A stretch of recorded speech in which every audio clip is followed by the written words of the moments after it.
రాష్ట్రంలో మంచిర్యాల జిల్లా బెల్లంపల్లి దగ్గరున్న శ్రావణపల్లి బొగ్గు బ్లాక్ని వేలంపాట పెట్టాలని కేంద్ర ప్రభుత్వం నిర్ణయించింది. ఆ మేరకు ఈ వేలంపాట ప్రక్రియను హైదరాబాదులోనే బొగ్గు గనుల శాఖ మంత్రి కిషన్ రెడ్డి గారు ప్రారంభించారు. తెలంగాణలో బొగ్గు తవ్వకం కోసమే ప్రారంభించిన కంపెనీ సింగరేణి కాలరీస్. ఇప్పుడు కాదు, నిజాం కాలం నుంచి బొగ్గు తవ్వుతున్నటువంటి ఒక చారిత్రాత్మకమైనటువంటి సంస్థ సింగరేణి కాలరీస్. 70,000 మందికి ఉపాధి అవకాశాలు కల్పిస్తున్నది. చవకగా విద్యుదుత్పత్తి చేయడానికి అవసరమైన బొగ్గు సరఫరా చేస్తున్నది. తెలంగాణ ఆర్థిక వ్యవస్థలో ఒక ముఖ్య పాత్ర పోషిస్తున్నది. కేంద్ర రాష్ట్ర ప్రభుత్వాలకు వనరులను సమకూర్చి పెడుతున్నది. ఇట్లాంటి సింగరేణిని నీరుగార్చేటువంటి చర్య, సింగరేణిని దెబ్బతీసి ప్రైవేటు సంస్థలను పెంచి పోషించేటువంటి చర్యకు కేంద్ర ప్రభుత్వం పాల్పడుతున్నది. అందులో భాగమే శ్రావణపల్లి బొగ్గు బ్లాకు వేలంపాట. తెలంగాణలో బొగ్గు బ్లాకులన్నీ కూడా సహజంగానే సింగరేణికి నేరుగా కేటాయించాల్సిన అవసరం. సింగరేణి హక్కు అది ప్రభుత్వ రంగ సంస్థ. అలాంటి దానికి నేరుగా బొగ్గు బ్లాకుల్ని అప్పజెప్పకుండా వేలంపాట పెట్టడం అంటే ప్రైవేటు సంస్థలతో సింగరేణిని కూడా పోటీ పడమంటున్నారు. తద్వారా ప్రైవేటు సంస్థలకి బొగ్గు బ్లాకుల్ని అప్పజెప్తారు. ఇప్పుడే కాదు, బీఆర్ఎస్ పాలనలో కూడా 2 బొగ్గు బ్లాకులను వేలంపాట పెట్టారు. సింగరేణికి ఇవ్వకుండా 2 ప్రైవేట్ సంస్థలకు దారదత్తం చేశారు. దీన్ని సిపిఎం వ్యతిరేకిస్తున్నది. ఎట్టి పరిస్థితుల్లో ఈ వేలంపాటను రద్దు చేయాలని డిమాండ్ చేస్తున్నది. తెలంగాణలో శ్రావణపల్లి కాదు, ఏ బొగ్గు బ్లాక్ అయినా నేరుగా సింగరేణికే కేటాయించాలని డిమాండ్ చేస్తున్నది.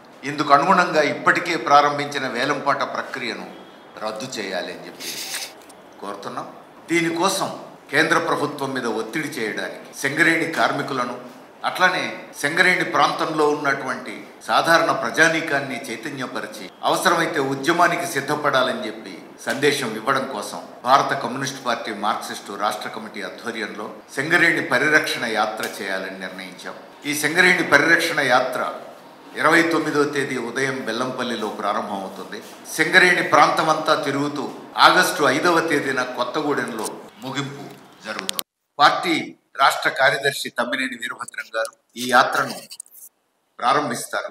యాత్రలో నాతో పాటు రాష్ట్ర కమిటీ సభ్యులు గోపాల్, ఆశయ్య ఉంటారు. ఈ ముగ్గురు బృందం ఈ యాత్ర చేస్తుంది. ఇది బస్సు యాత్రగా సాగుతుంది.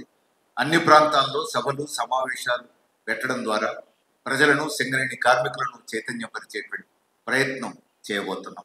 ఈ సమయంలో మరి రాష్ట్ర ప్రభుత్వం ఏం చేస్తున్నది అనేది ఒక ప్రశ్న, కేంద్రం ఏం సమాధానం చెప్తున్నది అనేది మరొకటి. సహజంగానే తెలంగాణ ప్రజలు కిషన్ రెడ్డి బొగ్గు గనుల శాఖ మంత్రి అయింది కాబట్టి సింగరేణి కాపాడుకోవడం సులభం అవుతుంది అని ఆశిస్తారు.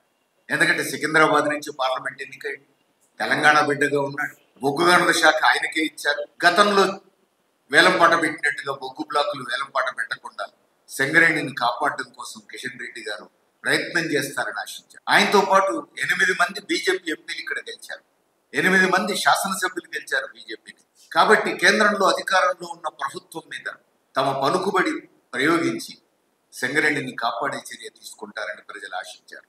ప్రజల ఆశలను అడియాసం చేశారు కిషన్ రెడ్డి గారు. బీజేపీ విధానాలనే, మోడీ ప్రభుత్వ విధానాలనే ఇక్కడ అమలు జరుగుతుంది. ఈ 8 మంది పార్లమెంటు సభ్యులు మోడీని మోయడానికి సిద్ధంగా ఉన్నారు తప్ప సింగరేణిని బతికించడానికి, ఓట్లేసిన తెలంగాణ ప్రజల ప్రయోజనాలు కాపాడడానికి సిద్ధంగా లేదు. అందులో భాగమే ఈరోజు ఈ వేలంపాట ప్రక్రియ. తెలంగాణ ప్రజలకు ఒకవైపు కిషన్ రెడ్డి అన్యాయం చేస్తూ మరొక వైపు పచ్చి అబద్ధాలు చెప్తున్నాడు. సింగరేణి ప్రజలను, సింగరేణి కార్మికులను, తెలంగాణ ప్రజలను తప్పుదో పట్టిస్తున్నాడు. నిన్నగాక మొన్ననే బహిరంగ ప్రకటన చేశాడు. సింగరేణిని ప్రైవేటీకరించే సమస్యే లేదు అని మాట్లాడాడు. కేంద్రం వాటాలు 49% ఉన్నాయి, రాష్ట్రం వాటాలు 51% ఉన్నాయి. రాష్ట్ర వాటాలు కానీ కేంద్ర వాటాలు కానీ మేము అమ్మకానికి పెట్టట్లేము, సింగరేణిని ప్రైవేటీకరించబోవట్లేము, ఇది స్పష్టం అని చెప్పేసి మాట్లాడాడు. ఇక్కడనే అసలు అబద్ధం, అసలు మోసం ఉంది. సింగరేణిగా ఉంటుంది. 49% కేంద్ర ప్రభుత్వ వాటాలు కొనసాగుతాయి, 51% రాష్ట్ర ప్రభుత్వ వాటాలు కొనసాగుతాయి. ఈ వాటాలు ఏమున్నా సింగరేణిగా ఉన్నా అది పని చేయడానికి పని ఉండాలి కదా. బొగ్గు బ్లాకులు సింగరేణికి కేటాయిస్తే కదా పని ఉండేది. తెలంగాణలో ఉన్న బొగ్గు బ్లాకులన్నీ వేలంపాట పెట్టి ప్రైవేట్ వాళ్ళకి అప్పచెప్పిన తర్వాత ఇక సింగరేణి ఎక్కడ బొగ్గు తవ్వాలి? కాబట్టి ఎప్పుడైతే పని లేకుండా పోతుంది సింగరేణి నష్టాల బాటం పడుతుంది. ఇప్పుడు మంచి లాభాల బాటను నడుస్తున్నటువంటి సింగరేణి రేపు నష్టాల బాటను పడుతుంది. అంటే సింగరేణిని బలవంతంగా నష్టాల వైపు నెట్టే పని ఇప్పుడు కేంద్ర మోడీ ప్రభుత్వం చేస్తున్నది, కిషన్ రెడ్డి చేస్తున్నారు.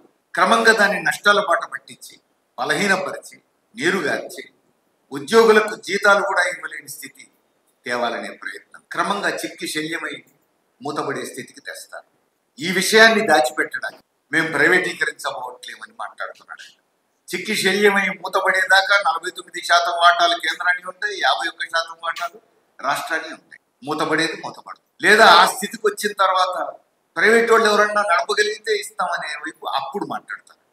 ఇవన్నీ కూడా ప్రైవేట్ సంస్థల్ని పెంచి పోషించడానికి, ప్రభుత్వ రంగాన్ని ధ్వంసం చేయడానికి చెప్పే మాటలు తప్ప మరొకటి కాదు. వీటిని భారత కమ్యూనిస్ట్ పార్టీ మార్క్సిస్టు ఎట్టి పరిస్థితుల్లో అంగీకరించదు.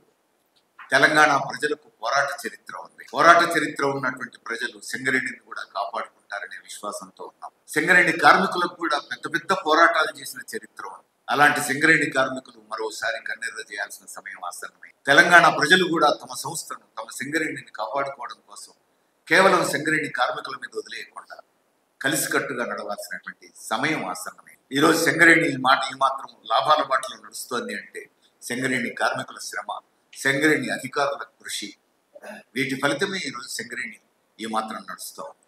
ఇప్పుడు కార్మికులు అధికారుల కృషి అంతా పక్కన పెట్టి తెలంగాణకు తీవ్రమైన అన్యాయం చేస్తూ కేంద్ర ప్రభుత్వం సింగరేణిని నీరుగార్చేటువంటి చర్యలు తీసుకుంటా ఉంది.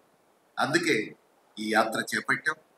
ఈ యాత్రను జయప్రదం చేయాలని తెలంగాణ ప్రజలందరికీ విజ్ఞప్తి చేస్తున్నాం.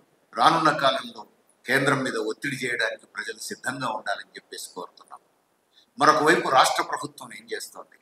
రాష్ట్ర ప్రభుత్వం ఒకవైపు ముఖ్యమంత్రి అంటున్నాడు బొగ్గు బ్లాకు, శ్రావణపల్లి బొగ్గు బ్లాకు సింగరేణికే కేటాయించాలి నేరుగా అని చెప్పేసి అంటున్నారు. కానీ రెండో వైపు బొగ్గు బ్లాకుల వేలంపాట ప్రక్రియ ప్రారంభోత్సవానికి కిషన్ రెడ్డితో పాటు రాష్ట్ర ఉప ముఖ్యమంత్రి బట్టి విక్రమార్క గారు కూడా పాల్గొన్నారు. దీని అర్థం ఏమిటి అంటే వేలంపాట ప్రక్రియ అటు కేంద్రంలో బీజేపీ ప్రభుత్వం, రాష్ట్రంలో కాంగ్రెస్ ప్రభుత్వం ఇద్దరు కలిసే వేలంపాట ప్రక్రియ. ఇంతకంటే అన్యాయం ఇంకొకటి లేదు.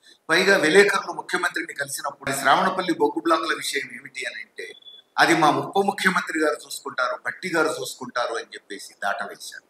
అది బట్టి గారి పని ఎట్లా అవుతుంది? అది రాష్ట్ర ప్రభుత్వం పని, రాష్ట్ర ముఖ్యమంత్రి స్పందించాల్సినటువంటి విషయం.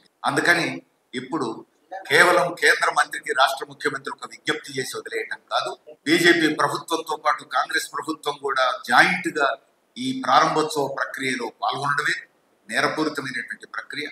కాంగ్రెస్ పార్టీ తప్పు చేసింది, కాంగ్రెస్ ప్రభుత్వం తప్పు చేసింది. ఈ తప్పును సరిదిద్దుకోవాల్సిన బాధ్యత రేవంత్ రెడ్డి ప్రభుత్వం మీద ఉన్నదని మేము చెప్పదలుచుకున్నాం. అందుకని ఇప్పుడు శ్రావణపల్లి బొగ్గుగని డైరెక్ట్ గా సింగరేణికి అందించే విధంగా వేలంపాటను రద్దు చేయాలని, తెలంగాణలో బొగ్గు బ్లాకులన్నీ సింగరేణికే కేటాయించాలనే డిమాండ్తో రాష్ట్ర ముఖ్యమంత్రి చొరవ చేసి రాష్ట్రంలో ఉన్న రాజకీయ పార్టీలన్నింటినీ కేంద్రం దగ్గరికి తీసుకుపోవాల్సిన అవసరం ఉంది. అఖిలపక్షాన్ని తీసుకుపోవడం ద్వారా కేంద్రం మీద ఒత్తిడి చేయాలి. రెండవది, ఇప్పుడు శాసనసభ సమావేశాలు నడుస్తున్నాయి. శాసనసభలో తీర్మానం చేయాలి. మీరు ఖచ్చితంగా తెలంగాణలో బొగ్గు బ్లాకులన్నీ సింగరేణివి, వేలంపాటను రద్దు చేయాలి, అది సింగరేణికే కేటాయించాలి అనేటువంటి తీర్మానం ముఖ్యమంత్రి పెట్టాలి. రాష్ట్ర శాసనసభలో ఆ తీర్మానం చేయాలి అని చెప్పేసి కూడా సిపిఎం డిమాండ్ చేస్తూ ఉంది. ఆ మేరకు ప్రజల్లోకి పోవడం కోసమే ఈ యాత్రను చేపడతాం.